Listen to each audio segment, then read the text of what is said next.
2011లో ఎస్పోన్ నమ్మాను. మీరు ఎప్పుడు నమ్మారో మీరు రాసుకోండి. నాకు మీకు డిఫరెన్స్ ఏంటో చూడండి. నాకంటే ముందే కదా మీరు ఎస్పోన్ నమ్ముకున్నారు. అట్లీస్ట్ ఇప్పుడైనా స్టార్ట్ చేయండి. మనమేమో పాస్టర్లం కాదు కదా, మేమెందుకు డీప్ రీసెర్చ్ చేయాలి? ఎందుకంటే ఇది మన విశ్వాసం. మనం ఏమి నమ్ముతున్నామో మనకు తెలియాలి. పక్కనోడు చెప్పే తర్వాత ముందు మనం ఏం నమ్ముతామో మనకు తెలియాలి. ఒక్క పోలికి చెప్పి నేను క్లోజ్ చేసేస్తాను. ఓకే, ఒక్క పోలికి చెప్పి. ఓసారి బిగ్ బజార్కి వెళ్ళాను. అది 4 అంతస్తులు ఉంటుంది. 4 అంతస్తులు ఉంటుంది.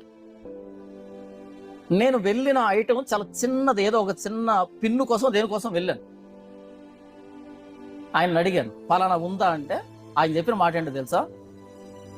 ఇంతకు ముందే 2 పీసులు ఉన్నాయి, అయిపోయాయి అని అన్నాడు. ఇంతకు ఐటమ్ ఎక్కడ దొరుకుతుంది? 4th ఫ్లోర్లో దొరుకుతుంది. ఈ గ్రౌండ్ ఫ్లోర్లో కూర్చోన్నాడు. నాకు అనుమానం ఏమొచ్చిందంటే, ఈ 4 ఫ్లోర్లో కొన్ని లక్షల ఐటమ్స్ ఉన్నాయి.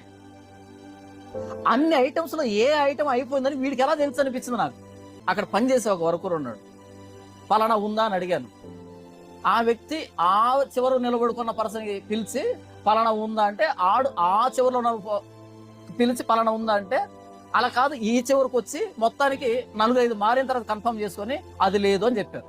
మీకు డిఫరెన్స్ అర్థమైందో లేదో? ఈ వ్యక్తి ఒక చిన్నది అడిగితే తప్పిమని చెప్పాడు, అయిపోయిందని. ఇంకో విషయాన్ని వాడు పనిచేసే వాళ్ళని అడిగితే 4 తిరిగిన తర్వాత లేదని కన్ఫర్మ్ చేస్తున్నారు.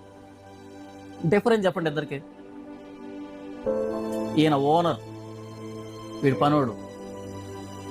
ఈయన ఓనర్, ఇది నాది అని అనుకున్నప్పుడు ఏముందో ఏమి లేదో చెప్పగలం.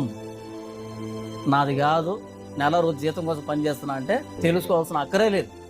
పాయింట్ అర్థమైందా? ఇది నాది. అడగండి ఏమడుగుతారు.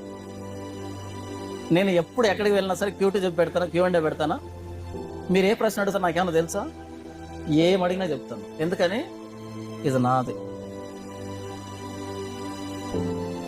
మీ చేతిలో ఉన్నది మీదేనా? లేకపోతే పనుల్లా?